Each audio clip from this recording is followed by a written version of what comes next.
Manahil from Pakistan.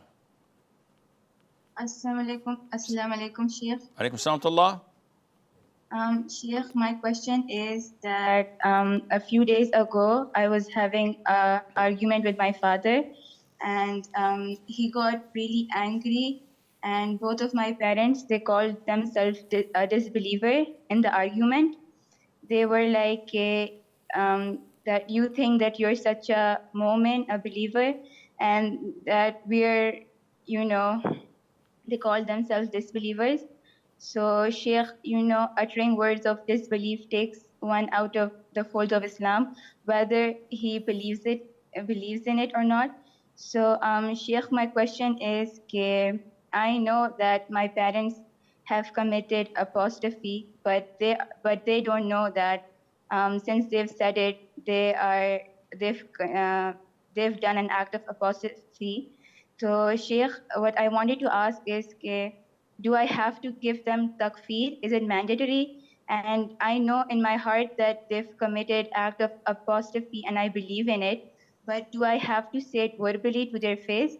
Because if I do so, it will cause a lot of fighting and enmity, and they will call me an extremist, and this will lead them more further away from Islam, and they will not listen to anything I have to say. Or can I believe in my heart that they've committed an act of apostasy, but not say it to their face? And slowly, gradually with time, I find proof and help them and show them what they've done is wrong. You are an extremist, and it is your fault, whatever they're doing, because of your attitude and approach. Subhanallah, you are the opponent, you are the judge, and now you want to be the executioner.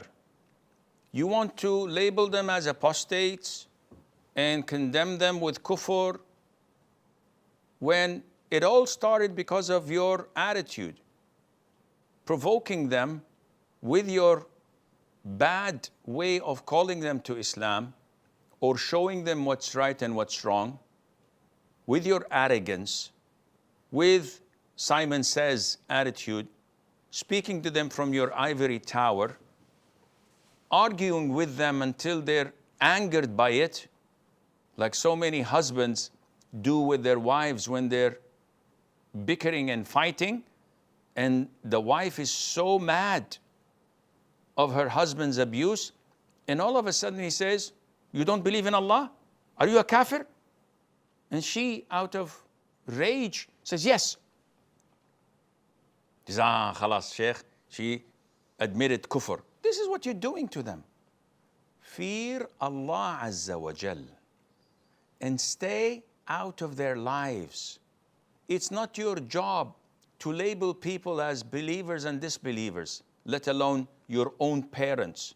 What do you want to do? Execute them? Is this what you want? You want them to end up in hellfire? You're the one who's pulling them there. So first of all, stop any type of halal haram discussion with them. Don't give them da'wah. We don't need your da'wah. Don't call them to anything that is halal or haram. Stay away from their lives. Focus on acquiring the proper knowledge from authentic sources that would benefit you, not that would give you leverage on people to control their lives and to monitor their behavior like what you're doing at the moment. This is not the way Islam tells us to behave with others. Yes, you may say, "Sheikh, don't judge me." You can say that, but I have all the liberty to judge you. Sue me if you want. Because I've seen many, many types like you and how they forced their families and loved ones to go astray because of their attitude.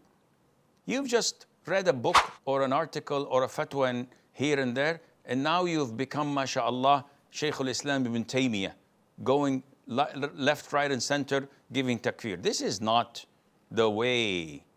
Shaykh al-Islam had knowledge, had wisdom, had the diplomacy to address people. You have none. So my advice to you is fear Allah Azza wa Jal and try to rectify your affairs by showing them that you're a daughter, not a tutor, not a teacher, not a mentor, and show them that you know nothing about Islam, so that maybe after 6 months to a year, they would start loving you back again and considering you to be their daughter.